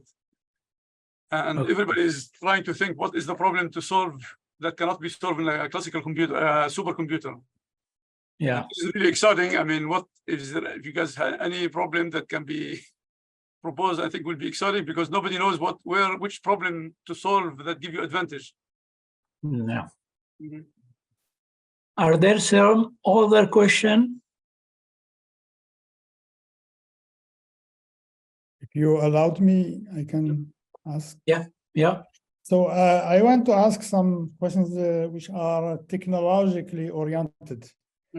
The first one, well, we know in terms of quantum mechanics some answer, but how to make the quantum computer, I mean, technologically that is safe and Sabre safe, I say. That's it's very difficult to try to get into the data and so on. Can one from the quantum mechanic principle transfer this knowledge of quantum mechanics into the technology that we can resolve the problem of cybersecurity? That's one question. I will give you all the questions I have here, and then maybe you can. Then the design of quantum computer technologically, do you think that the country or the developing country can also develop such quantum computer, or it will stay just IBM, Google, and so on? Is it possible? I think it's like I mean, Ahmed, you were there. I was talking about when we were in Qatar, I was talking about quantum computing, but I mean, that time maybe was not excited, but now I think, I mean, stayed with have enough budget really to do it. And again, I mean, you need also the scientists to be involved, but I mean, I am involved in, for example, in India, this Council of Quantum Technology, and they have discussion, for example, in India, and they are really trying also to build it. And you also coming from Germany, I mean, you saw the news, the German government is putting money to build a quantum computer. Spain is building a quantum computer. So I don't see a reason why also our region cannot build it. Again, it depends on the budget and the countries, they have enough to do the support and scientists. But I mean, Germany, Spain, India is all working hard to build their own quantum computer. And I think the technology is there, but you need scientists and a budget. And I think it's doable. And the question, if you have a government believe that this is the future, why not spending money? And I mean, I have a chart here because I saw that how the Chinese putting into this one, the Chinese government putting 15 billion into quantum technology, which is exactly the sum of all the countries in the world. And to see a government putting 15 billion into the quantum technology is just will tell you how much interest in that technology, and this is going to be the future. I mean, our classical computer changed everything, and you have to add now quantum technology, which I'm sure is going to take some time, but it's going also to advance many fields. So this is for the technology. I'm sure, I mean, you need both scientists and a budget. So if this can be done, there is no problem. I think can be done any country, just need the government to believe in this technology. So the cybersecurity in digitalization. I would like to just for this one, I mean, cybersecurity does two things. One, for communication, it's so advanced now Hamid Zahrawi, you have the floor. Hamid. Yeah, thank you, Professor, for your nice presentation. And I have two questions. The first one concerning the model with the continuous variables. If for example, if we can't study using quantum machine learning, the model with continuous variables. Variance? Variable. Continuous variable. Continuous variable. Instead of discrete variables like spin 1/2 or spin 3, if you have something like this. Continuous variables. Oh, instead of discrete variables, you go to continuous variables? Yeah. Yeah, random continuous variables. Random continuous variables. So, I mean, are you talking about the Google experiment with random quantum circuit? Because I'm not getting the, for us, for quantum machine learning, we're doing discrete, because this is the way we did it. Now, are you asking if quantum machine learning can be done with the continuous variables? Oh, yeah. Because continuous variables, like I mean, if you look at the Google experiment with the 52 qubits, they did the random quantum circuit, and they run random quantum circuit. So there are other people also using photonic for continuous variables and other. So I'm not sure exactly what you're trying to get to, but in principle, this is discrete, and this we did discrete. We did not do continuous variable quantum machine learning, but I believe, I mean, this also can be generalized to continuous variable through coherent photonic setup. Yeah, like coherent state, for example, coherent state distribution is Gaussian and. Yeah, I think you see this kind of work mainly in people working with photonic quantum computer, where it's easy to get squeezed coherent state and look how they evolve with time. If the question is, can we do quantum machine learning with squeezed light or squeezed coherent state? I'm not sure about this. Okay. I see a lot of dynamics, like the company in Canada. So they have this. They focus on photonic quantum computer. The Zindu company in Toronto. This kind of work they're doing with continuous variable with photonic quantum computer. So this is a Canadian company in Toronto called Zindu. Is probably this is their focus. Maybe you can take a look what they are doing. I'm not sure if they're doing quantum machine learning with continuous variables. Yeah, my second question is about the effect of temperature. How can, for example, improve the results of quantum machine learning in finite temperature, near the zero temperature?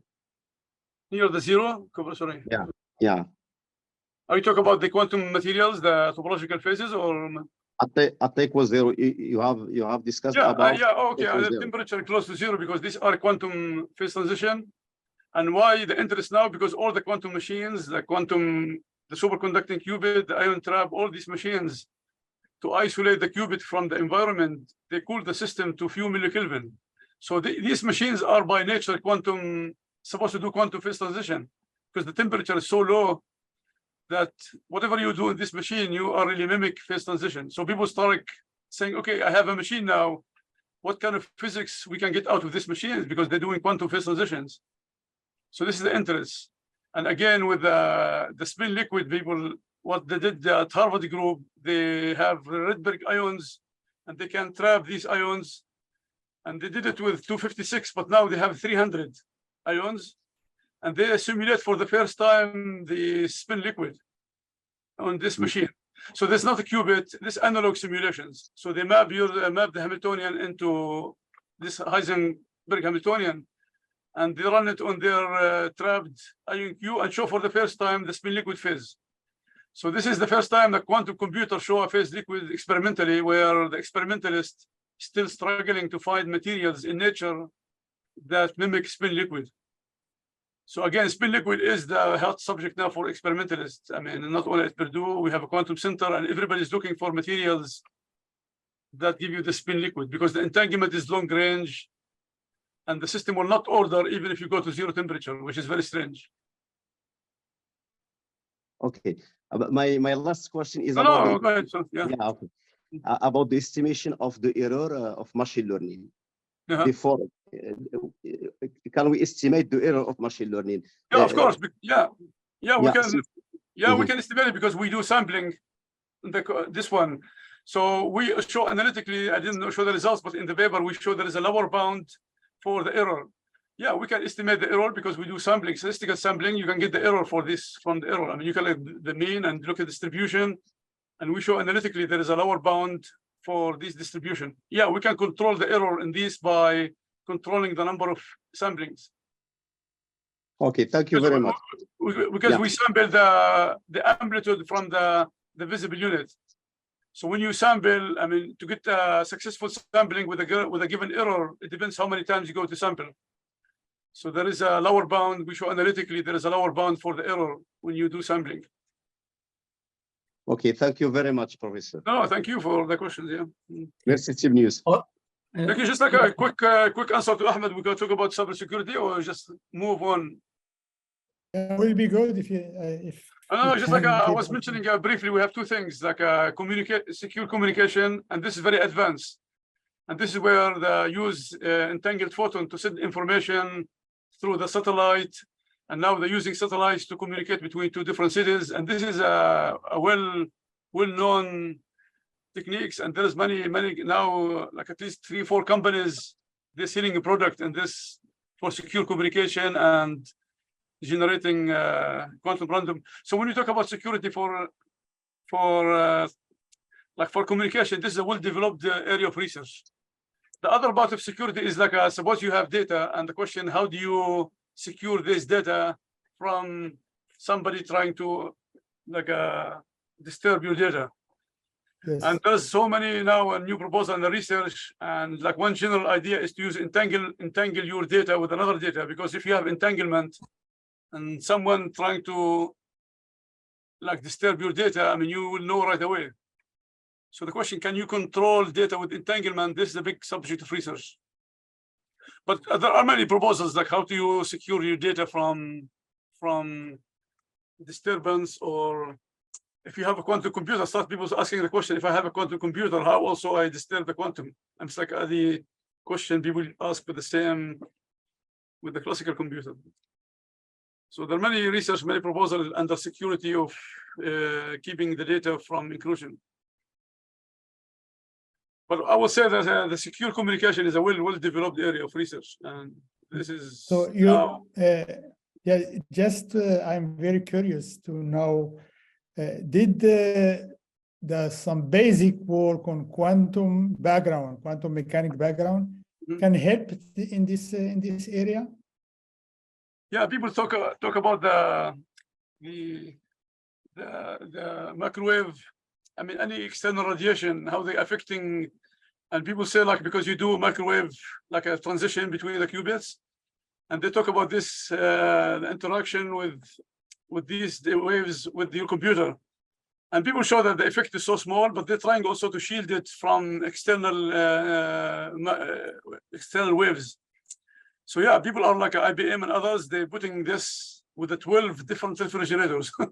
They're trying to isolate it also from cosmic background radiation or any other radiations.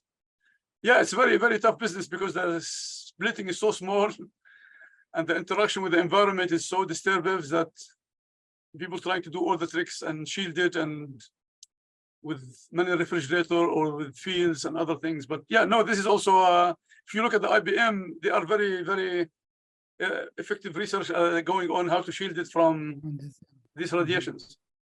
Okay, thank you very much. Thank you very much. Question, Batul? Batul, you have the floor. I would like to thank you, sir, for the very interesting presentation. And my question is, what are the limitations of quantum machine learning models? What was the question? Sorry, what about? The limitation. The limitations of quantum machine learning models. Oh, the limitation. Yes. Yeah, so, I mean, if you look at now what I talked about, this is a different area of machine learning. So machine learning, the limitation, the biggest problem or challenging in the quantum machine learning is how do you start from classical data and map it into quantum? And people talk about the quantum RAM and everything, but so far, this is the most challenging problem that nobody has an efficient solution. because all the data we have is classical data. And to turn it into quantum, there is no efficient algorithm. You have to turn each one in these vectors into the amplitude. So I think when we talk about quantum machine learning, this is the biggest challenging in quantum machine learning. How do you turn classical data into quantum? So people talk about the future. If you have a quantum sensor that give you right away quantum information, then you can run a quantum machine learning. But until that one is happening, this is a long way of research. But if you are really concerned about quantum machine learning, this is the main problem. And this is what limits quantum machine learning from being used these days, because you have to map the classical data. So for us, we solve a differential equation is different. We solve the differential equation, we're already having a quantum state to start with. So we don't have the same limitation as your, for example, classification of data into phases, or do some other work in quantum machine learning. So for quantum simulation, we have different limitation than general quantum machine learning of data classification or data manipulations. Okay, thank you, sir. No, thank you. What is the most advanced technology in the realization of quantum computers? Yeah, it's the superconducting qubit. They have the highest number of qubit. This is where IBM, Google, or Rigetti. So they use superconducting qubits.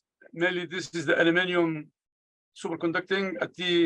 The T critical for this one is around 10 millikelvin. So they rely on these superconducting materials, and they have different ways of doing the qubit. Could be the current left and right, clockwise, anti-clockwise, or the phases, or the charge. But it's mainly superconducting qubit. They have the largest number of qubits. So now IBM claimed they have 433. Now the other technology which is competing is the ion trap. So they trap ion with lasers, and they manipulated the two-level system of the atom as a qubit. And each one has advantage, disadvantage, but in terms of number of qubit, IBM is really in the advance, is like 433. And the IonQ, I think they have within the 100. But I would say most of the pushing is for superconducting material. And this is, you see, what is the advantage. If somebody come out tomorrow with a better material, with a higher TC, better. I mean, this is really the struggle. I mean, it all comes down to superconductivity. If somebody comes out, I mean, with better materials, then I think now they focus on the aluminum.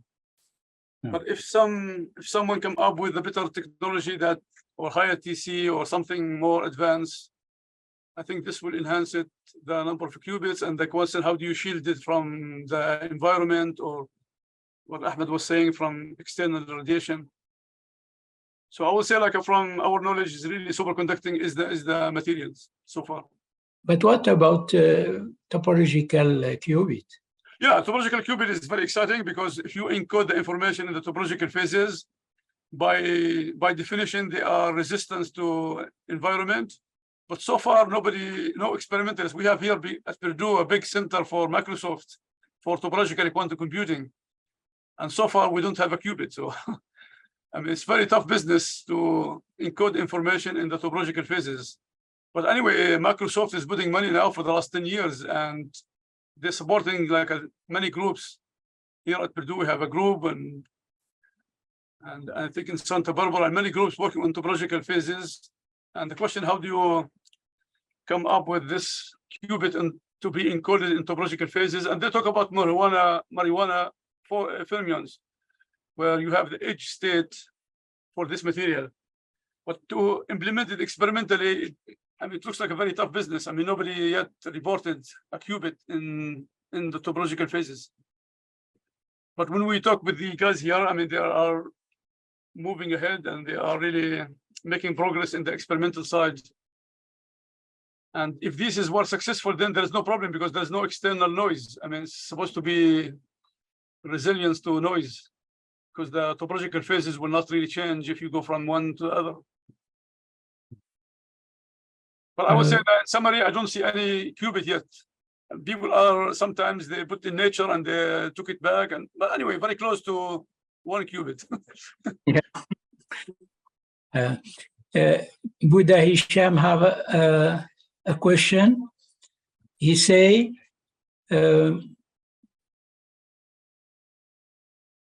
it is obvious that classical computer use only 2 states for coding.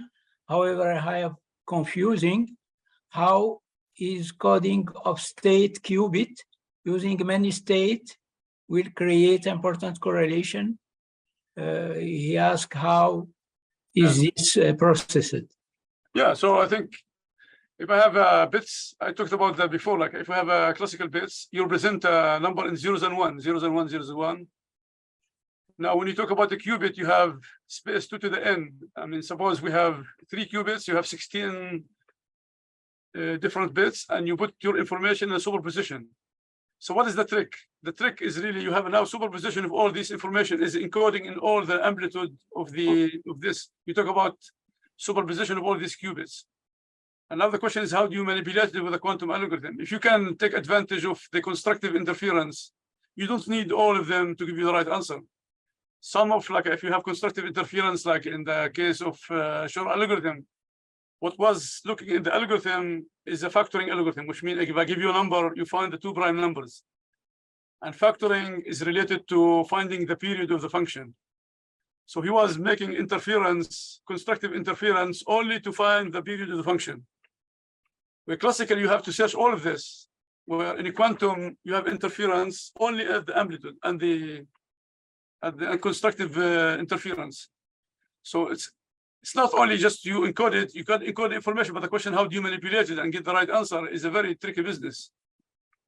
And this is where these quantum algorithms, like Shor algorithm, is a very famous because you see the beauty of the constructive interference because you encode the information, all the superposition of all possible answers. But then the constructive interference give you like a repeating period for the function that you are trying to find. And now in a classical, when we talk about classical simulation here, again, you instead of like sampling with the bits, your information is in all the possible configurations. Hafsa Madar have a question. You have the floor, Hafsa. Good evening. Oh, salam. Thank you, sir, for your presentation. I have 2 questions. Thank you. The first question is, what's the role of quantum chaos in quantum machine learning? And the second, what's the future of quantum chaos? Thank you. Yeah, so I think quantum chaos is very important. And we're trying to figure out ways in the group that how do you characterize or these phases? And as you know, it's only people start with a classical chaotic system and they said, okay, I start with a classical chaotic system, what happened in the quantum system? And usually people look at the spacing between the energy level and see how the distribution is going down or the maximum boson or not boson, frankly. So they look at the spacing of the energy. And then people said, okay, maybe we should look at the autok because autok is if diverges, as I mentioned before, then the system has a Lyapunov exponent, they call it the quantum Lyapunov exponent.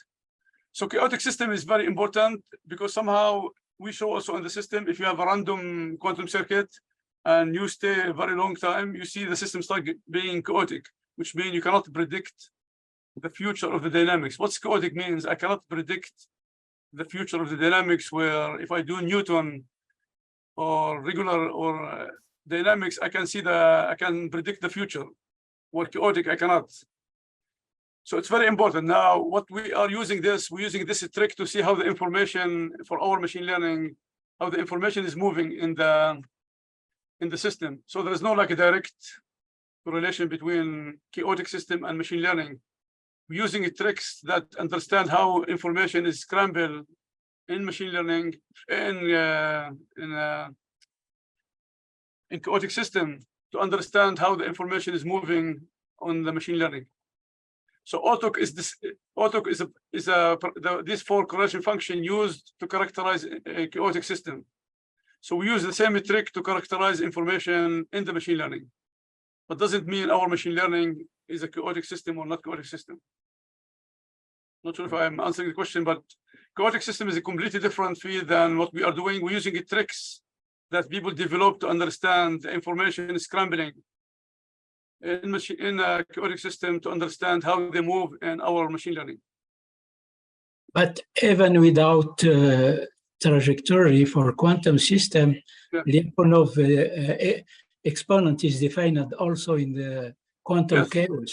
Yeah, exactly. It's the auto, because the auto is related to the exponent, and the quantum is exponential with lambda t, and lambda is the quantum Lyapunov exponent. Yes. So you see divergence in these systems. Yeah. So you can think about it as a new tool to characterize chaotic system. But just to make things simpler, we don't see the direct analogy with our machine learning yet. I hope I understand the question, so maybe it's fine. Yeah. The problem for quantum computer is the universality. Yes.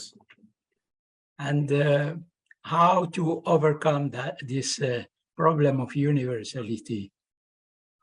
Yeah, no,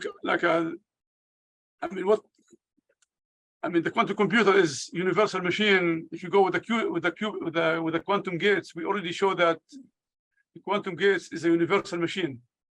What is not universal is the analog simulation when you map your system to something like this Rydberg state.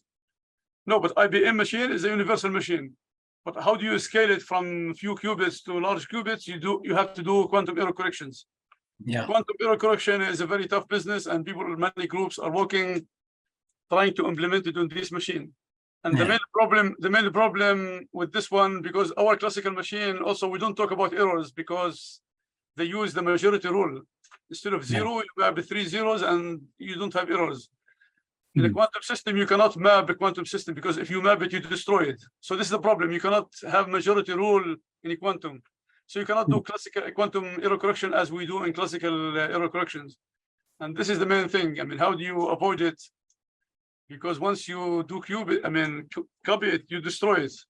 So people try to come up with quantum tricks to not copy it directly and do quantum error correction by the majority rule. So yeah, so many groups, and this is the main thing. All the companies, IBM, Google, Microsoft, all of them trying to come up with algorithm to be implemented so you can have a fault tolerant quantum computer. But in principle, the quantum gate is a universal machine. For that, many quantum simulators are developed because for specific problem, that one is not universal. It's for specific system. You map your system to Heisenberg, you map your system to Ising. So this is only specific application. Also, the D-Wave machine is a specific machine. I think there is no more question. And thank you very much, Professor Sabre, for this nice talk and this discussion. Thank you very much, and we hope have you another time for another talk. Thank you very much. Thank you very much for giving me this opportunity, and really happy to see you all here and all the friends, and hopefully we'll meet in person sometime. And again, for the students, feel free to send us email or if you need any materials from our side. Maybe so there is question. Hamid, you have a question? Okay, just about by analogy with classical machine learning, we talk about deep machine learning when we want to increase, for example, the precision. Can we talk about quantum deep learning? Yeah. There's a lot of quantum deep learning, which means I here use only one hidden layer. So deep means I'm going to use more and more and more layers. And it depends on the problem. For example, in classification, like dogs and cats and all these problems, and recommending the movie for you. It's all this classification is used deep learning because they need many layers.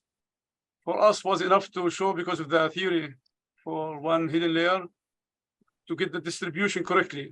So for us was simpler than deep learning, but yeah, there's a quantum deep learning machine work for many years now. For at least now 5 years, they have so many applications, especially in classification of data and problems like to classification and optimization. Okay, thank you. Okay, thank you very much, and see you next time. Thank you. Thank you. Salam alaikum. وعليكم السلام. شكرا جزيلا. شكرا. بارك الله فيك.